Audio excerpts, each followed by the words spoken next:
can think of. If there was something where I could serve, I was there. Kids ministry, Royal Ranger ministry, youth ministry, and then as a young adult, these pastors, actually, they started pastoring when I graduated high school, and they began to empower me and the other young adults to start leading worship and learning how to be part of a team. And I owe everything to this church, and I owe everything to these pastors for giving me those opportunities, because it's because of those opportunities I am now serving and doing what I'm doing now. So thank you, pastors, again, for giving me the opportunity, and thank you for continuing to empower young adults and youth to lead worship and learn how to do it. But he mentioned, I'm serving as a worship pastor at Restoration Church and Assemblies of God Church all the way up in Sioux City, Iowa. I'll let that sink in for a second. Sioux City, Iowa. And we've been up there for 5 years. I'm in charge of all things worship, all things production. My responsibility list is a little unique because we also started a bilingual service 3 years ago, an English and Spanish service. A little bit of background about Sioux City, Iowa. Let us know, first of all. We'd love to see you. But Sioux City and the surrounding cities has a very, very high Hispanic population. I mean, if we were to go to the store together, you'd think you were still on the north side of Houston. There's Hispanics everywhere. And so our church decided we want to minister to this Spanish-speaking population in Sioux City. So we started that 3 years ago, and being the only Hispanic on staff, I was given the great responsibility of leading this charge and leading this service. And I remember our pastor telling us, hey, I met with him. He said, this is great. I want to do it. I'd love to see growth. He said, but how do you do church in 2 languages? How do you sing in 2 languages? How do you preach in 2 languages? I said, well, lucky for you. I grew up in a church that did this for many, many years. I got you. Don't worry. So that is what we do every Sunday, and the Lord has greatly blessed that sweet congregation. I'm missing them this morning. They're going to be fine. I know we have very capable volunteers too, but that is where I'm at, and that is what I'm doing currently in Sioux City, Iowa. And but Houston, Texas is always home. Anytime I can come to H-Town, I'm going to be in this house. Amen, church?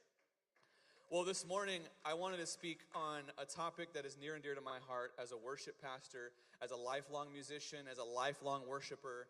And I had read this book a while ago for worship leaders called Spark.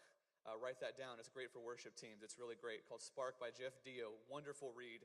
I don't read books, and so when I sit down and I can't put a book down, you know it's good. So I read this book, and there was one small section, and that was maybe about like 4 or 5 pages, if that, in this 400-page book. And it talked about the 7 Hebrew words for praise. I tell you, I'm a lifelong Christian, and I by choice, okay? No one forced me, okay? But I got to tell you, when I have been living on this earth for maybe 29, 30 years. When I read this section of this book, when I was done reading it, it completely changed my worship. It completely took my praise to the next level.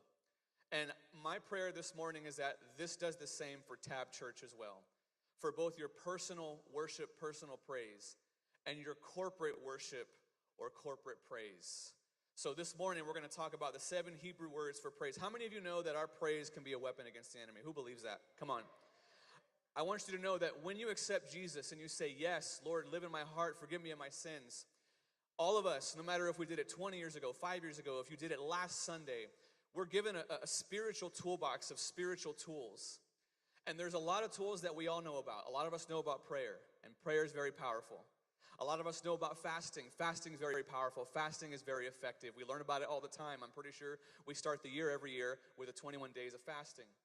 But I think a very overlooked spiritual tool in that spiritual toolbox that we're all given when we're saved is praise. I think a lot of Christians today forget that praise, if we're not careful, can become mundane, can become ineffective, and can become just the way that we pass time. Oh, it's just the first 20 minutes before the message. I got to sit there and sway awkwardly until they stop singing. Then I'll pay attention. No, praise is a weapon against the enemy. Come on, church. So this morning, we're going to take a deeper dive into praise and what it can look like. So 7 Hebrew words for praise. The reason we're going to look at Hebrew words is because the Bible was not originally written in English or Spanish. I kind of thought growing up the Bible was Spanish first, just because they're the language I knew. Does anyone know the 2 languages of the Bible, the original languages? We have Hebrew and Greek. Very good. And so some